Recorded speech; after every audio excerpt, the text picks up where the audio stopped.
Hi everyone, my name is Dr. Ann-Louise Lockhart and I'm a pediatric psychologist and business owner at A New Day Pediatric Psychology. I'm here to talk to you about being a pediatric psychologist, give you a tour of my office. Come on in.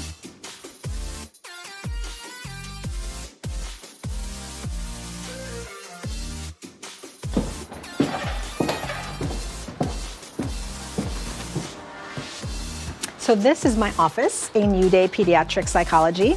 I started my practice back in January of 2016 after working in a hospital setting for 10 years. So started this on my own without any direction and kind of misses and hits, and so here we are. Come on in. So this is our waiting room, and this is where new clients come in to meet myself or one of our associates. So they come through here and we bring them back. Let me show you my office.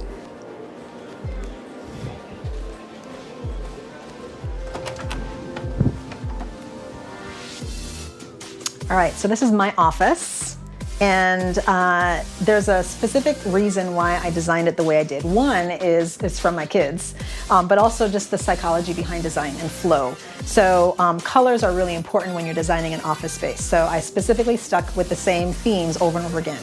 The blues or teals, gray, and then cream or white. So that's kind of all throughout the office. You want to make sure that your office space has a cohesive feel, which means it all goes together. So there's 3 different offices in here, and then there's the waiting room. So I want to make sure all the offices have its specific, unique feel to it. So over here are the bookshelf that I used as a toy area. So because I also see kids, I play with them. And so we have things specifically so that they can easily reach them.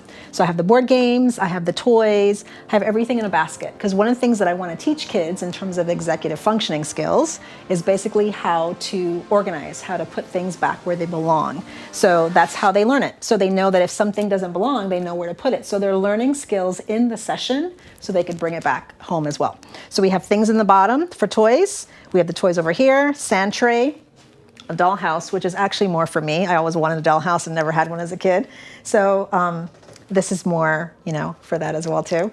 And then just kind of the way everything is situated, I wanted a piece of kind of my interest as well too. I love superhero films and action films, and I wanted a piece of those kinds of things in here as well too. Over here is artwork that done by my kids. And again, it's bringing in the personal. I think the traditional view of psychology has always been to leave yourself out of the room and out of the session, and that's really changed throughout the years. So appropriate self-disclosure is good because you want to show people that you're actually a human too. So that's part of what I have here. And so this is the play area, and over here is the talk area. As my kids have phrased it, this is the part where all the adults talk about the boring stuff, and over there is the fun stuff. So this is where I meet with families for their initial intake and talk to families about what's going on, and this is where we meet. Some people have called it my little tree house, and that's because we have this great view. Having offices with a lot of natural light is really important. It lifts your mood. Sun actually tends to also do that, and having a lot of natural bright light. So that's what I intentionally have here. So I always have task lighting as well as mood lighting, and then natural lighting as well too. So, but also when you're designing an office space, it's really good to have natural flow, natural conversation areas so that people can kind of move easily through the space. So that's why I have the chair, I have the single chair, the couch, and then my office space here too, so that the desk is not between me and the client. So we don't want to have this power issue here. We want to have it flowing. So that's why I have that here as well too. Another piece that's really super important is having a lot of texture. So I have a lot of textured pillows, and this is something that a lot of my clients love, especially my teens, because they spend a lot of the session just touching the pillows. I also have blankets. One is a weighted blanket from my friends at Magic Weighted Blanket, as well as some other random blankets so people can cover up, warm up, all that kind of stuff when they're in the session as well too. So everything needs to be done very intentionally so it doesn't feel like you literally just threw it together. You want to make it feel like it was actually planned in advance. So that's my space.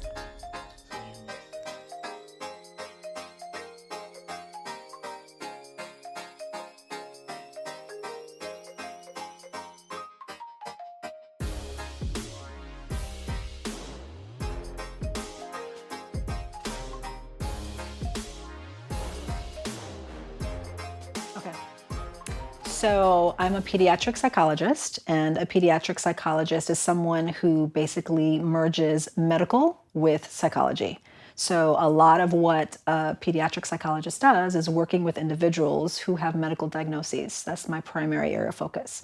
So I work with individuals and I get referred from pediatric subspecialists in diabetes for headaches, pain, seizures, a lot of neurological as well as GI issues and endocrine issues. So I see kids with encopresis and enuresis, so bedwetting and pooping issues, as well as constipation. So things you wouldn't think a psychologist could see. So I do a lot of those medical things.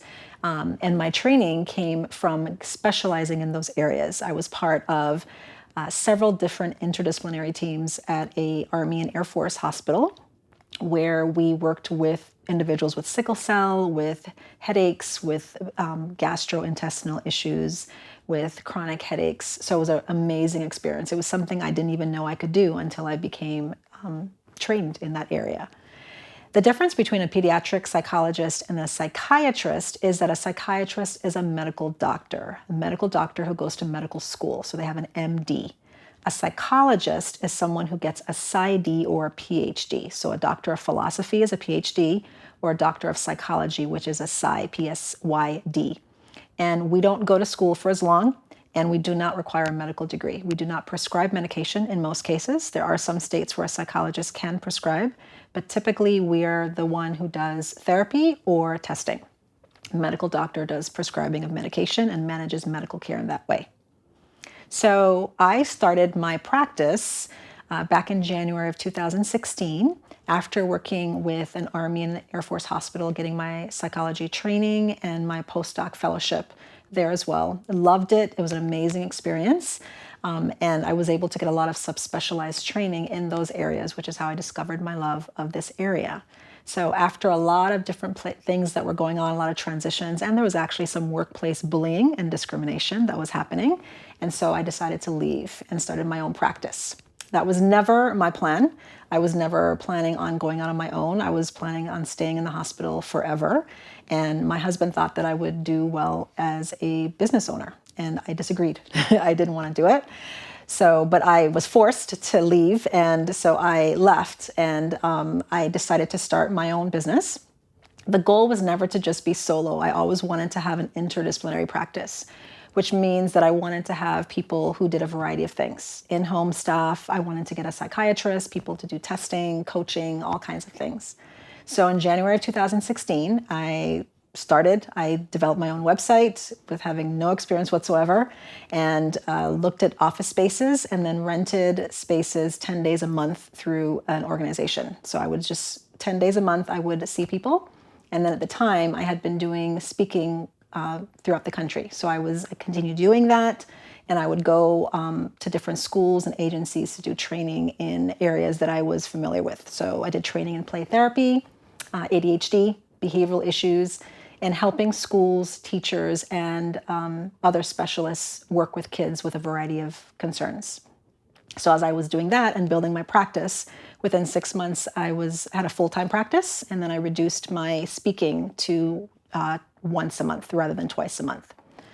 So then as I did that, I think I've moved now 5 times in my practice in the past 3 years. And every time I moved, I was intentional about increasing the space so that I was basically outgrowing the space. So this is my 5th address for my practice, and I've moved 3 times within this particular park.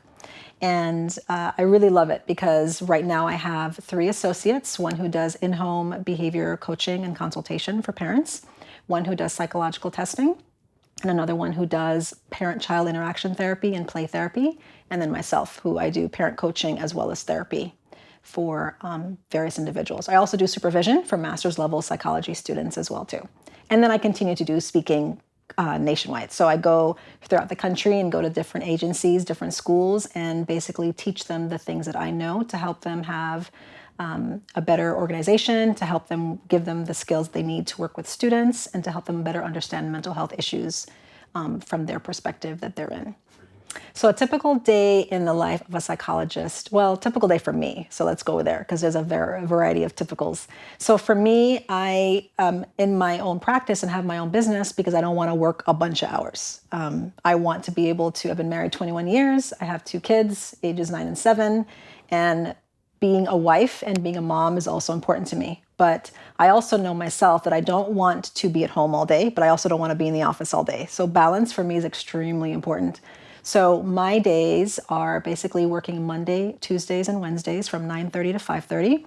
And then Thursdays are half day and it's an admin day. So I do all business stuff, thinking of new content for my Instagram and looking at building up different structures and classes for things to help people with their stuff that they're doing. And then the rest of Thursday is off, and then Friday is a play day for me.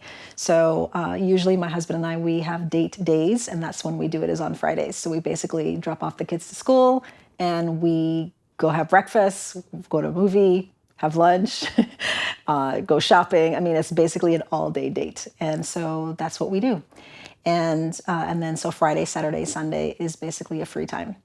Now, it's funny because a lot of my colleagues from where I was, they ask me, well, what do you do if you're sick, if you have to cancel clients?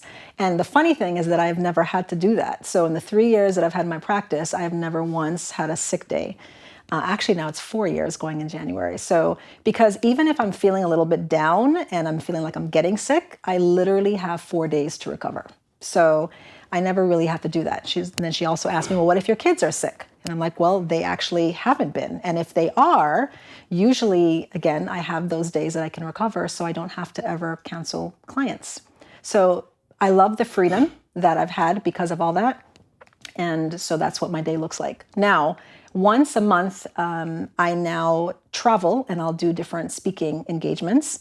And I'll go, everywhere from DC, Wyoming, California. I'll go to different places to do training, or I will be part of a speaking for a conference, for example. So I did that back in September. I went to Anaheim, and then I'll do a lot of different podcasts and stuff where I can do things locally. And then I'm also doing trainings virtually as well too. So I have a variety of ways that I could do things without always having to travel and be away from home all the time. All right, so in January 2016, I started my own practice. I didn't have any business experience, no business training. We had a little bit of stuff in grad school talking about how to market a practice, but not really. And so I did a lot of researching. I looked at podcasts, spoke to colleagues. I did a lot of having lunch with a lot of people who were in business and practice and picking their brains. That's basically what I did. Throughout the time that I was in the hospital, I did collect things that helped me, that if one day I ever did something on the side, that how would I do that? So I had different forms, different regulations that I would need to know about, go to a lot of different ethics presentations, and then consulting with attorneys about, informed consent and my rights and all that kind of stuff.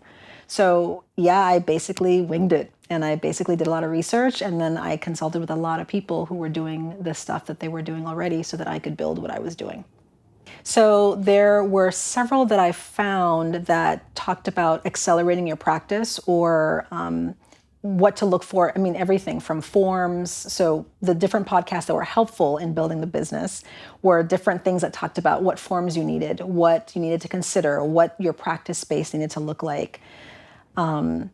But a lot of it was just trial and error, honestly. And what I did initially was, instead of having my own space, is that I subletted it from another organization, a company. And then I sublet another space from another therapist who already had a fully furnished everything. So I just came in 4 days a week and under her and worked that. And then after working with her for a year, then I moved into my own space. Being able to sublet under somebody else, it helps you to see how they do things. And a lot of my design inspiration came from her. She had a beautifully designed space, and I would ask her where she got things from, how she found great deals. And then I just kept that in the back of my mind, kept track of different things, kept notes of different things. So then when I moved into my own space, then I was able to get a lot of those same kinds of things. For subleasing, one of the things that I did was my husband found for me an organization called Regis, and they sublet office floors and spaces in different buildings. And they had a plan where you could basically rent space fully furnished with a front desk person for 10 days, 21 days, or the full month. And I started doing it 10 days a month. It was very affordable. It was like $219 a month. And I figured I could do that. So that's how I did that. So I would see clients the first and third week of the month. And then I would travel for speaking the other 2 weeks of the month. And that's how I built it up. And so that way, as I was getting more clients, then I traveled less. So for schooling, people often think that I have to go to school for a bunch of years. Yes and no. Not as long as medical school. However, so it's 4 years of college. I went to Canisius College in Buffalo, New York. And I got my degree in psychology. I originally started out in fashion and business, and I quickly decided I didn't want to do that. And then I ended up with psychology only after changing my major 6 times, and my mom told me I had to finish in 4 years. So I was not intending to be a psychologist in college. And then I went on for my master's in education, and I went to Indiana University in Bloomington. And I wanted to work in higher ed. So I taught and I did recruiting, I did residence life, I did Upward Bound, Greek life. I did that for 6 years. And I worked all over. So I was trying to find what I wanted to do. Then I moved to California and I became a volunteer peer counselor at a church there. That's where I met my husband. And as I was doing that, I was like, well, this is what I should be doing. At the time, I was an admissions counselor for a design school in California, in Burbank. And I loved doing it, but I didn't feel like that was what I was supposed to be doing. I was helping students getting to college, first-generation college students, helping with financial aid, all that stuff. But I felt like something was missing. So when I met him and I was saying, well, I think I want to be a psychologist. And he said, well, go for it. I'm like, well, but it takes 5 years to get your doctorate. And he's like, well, 5 years are going to pass anyway. So why don't you just do it? So I went and I applied to school in Arizona. And I went to the Arizona School of Professional Psychology in Phoenix, Arizona. And I got my master's on the way to getting my doctorate. Now, because I had already gotten my bachelor's in psychology, I had a lot of the prereqs, but I didn't have a lot of the other prereqs since that wasn't my major area. I wasn't planning on being a psychologist. So I had to take 2 other prerequisite classes before actually starting the program. And then from start to finish, it took 4 years for the coursework and then 1 year for your psychology internship. So if I had gone straight through, it should take 4 years for your bachelor's, 2 years for your master's, and then you can combine that as you're getting your doctorate. So then 4 years for your doctorate. So it could take about 8 years total for everything, for bachelor's, master's, and doctorate. Now, people call it a terminal degree, where you can get a bachelor's degree, a master's degree, and a doctorate degree all in psychology. But what I find is the most qualified and really the best trained people tend to have degrees in something other than psychology. So when people say, oh, I have to have majored in psychology as undergrad, that's not true. Actually, I find that when people have majored in business or library science or nursing or speech therapy, that many times they are more marketable and they're better trained because they have a different perspective. So for me, it's 1 year in the internship for the doctorate program, and then you earn your doctorate after that. And then you usually have to get a 1 or 2 year fellowship in an area where you want to specialize in. So I specialize in pediatric psychology, which is how I'm able to call myself a pediatric psychologist. However, after you do all that coursework, you have to get a licensing exam. And then you do your licensing exam is what helps you to be official. Kind of like the bar for lawyers is what you do to be able to practice as a psychologist. So I think something that is important for high school students as well as college students to be aware of for this field as well too is that you don't have to have it all figured out, and you don't have to really declare a major and think that it's the end of the world if you don't have it figured out. I mean, I did change my major 6 times and it was randomly all over the place. Criminal justice, philosophy, religion. I mean, I was literally clueless. But the other part of it too is that you don't have to be super smart to get your doctorate or be a straight A student. I was not a great student in high school. I was not very motivated, and I had a really horrible GPA, and my SAT scores were terrible. The only reason why I got into college, well, maybe not the only reason, but one of the reasons is that I was accepted under a conditional acceptance, which means that they felt like my GPA and SAT were so low that I wouldn't meet regular criteria, but they felt I had potential because of my essay. So I tell people that you really need to practice your writing skills and how you come across to people, because a lot of admissions counselors are looking at essays and they're seeing the same thing over and over again. So you want to show who you truly are. So my college essay really showed that. It showed what I went through, how I overcame challenges, and why I should be accepted into college. So I wrote about that. I wrote about my experiences and what I had gone through.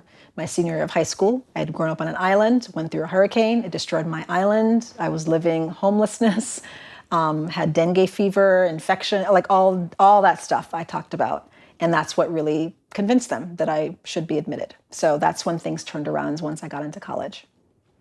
So when a client first comes in, and we meet with them, I bring them in, and I always bring in parents with the kid. So whether it's a child or whether it's a teenager, and I meet with them and I go through a whole background history. So I talk about what grade they're in. I talk about their family mental health history, their social history, any history of bullying, what symptoms they've been having, how much sleep they're getting, their mood, really everything. And it can feel very uncomfortable when they first come in. So one of the things that I always tell my clients, especially those who feel a little bit uncomfortable, is that, my job is really weird. I'm meeting them, I just met them, and I'm asking them a lot of personal questions, but I encourage them that I only want them to tell me what they feel comfortable sharing. And as they feel more comfortable, they can share more, but also keeping in mind that the more I know, the more that I can help them. So for the traits that you want to have as a really good psychologist is you want to be able to empathize and be able to read people really quickly, because if you just kind of glaze over that and you just get down to, I need to get my notes done and I need to get all this information, you're going to miss what they're giving you in the session. So you want to be truly empathetic and you want to be able to read people, not just what they're saying, but what they're showing you. You also want to have really good communication skills because you want to be able to explain to people things that maybe they don't know how to put into words. And so that's a really good skill to have. And to be able to take very difficult and complicated information in a way that shows compassion. So if you have to tell someone that what they have is depression, or they have anxiety, or they have something more serious that they don't have the words for, you want to be able to deliver in a way that shows that you are understanding, that you're present, but that there's help for it, so that they don't feel alone in it. Good people skills is a must when you're in this profession, and be able to know what area you want to get into is also important. There's a lot of different areas of psychology to go into, and you may not like working with kids, and so you could work with adults. You could work in testing. You could do neuropsychological assessments where you talk about how the brain impacts behavior. There's a lot of different areas that you can go into. So I think that people you're not limited in it, and you can go into a variety of areas. If you like business and psychology, there's organizational psychology that you can go into, and you can consult with businesses. So there's lots of different areas that you can go into. I like pediatric psychology because I get to work with kids and teens, and I also get to work with medical diagnoses as well as how they interact with their psychological behaviors, their attitude, their moods, and then helping them find healing in that. So a typical salary for a pediatric psychologist, it can range anywhere from $60,000 a year to $200,000 or more a year. So I think a big thing is that about diversifying your income, and multiple streams of income is the key. So just working in an agency, you can only make so much, and depends on where you work that you can make more than other places. So of course, community mental health is going to be less than if you work at a hospital setting, for example. If you are in private practice, you could really make six figures, and it is possible to make $100,000 to $250,000 or more a year. So that's a key thing, as well as if you do things like speaking, book authorship, all those different kinds of things as well too. So I wanted to thank Antonio for the invitation to invite you into my space to talk about a day in the life of a pediatric psychologist. Thank you so much for joining me today. And if you want more information, feel free to go to my website at anewdaysa.com. And also, let me know how I can answer any more questions that you have as well too. Thanks.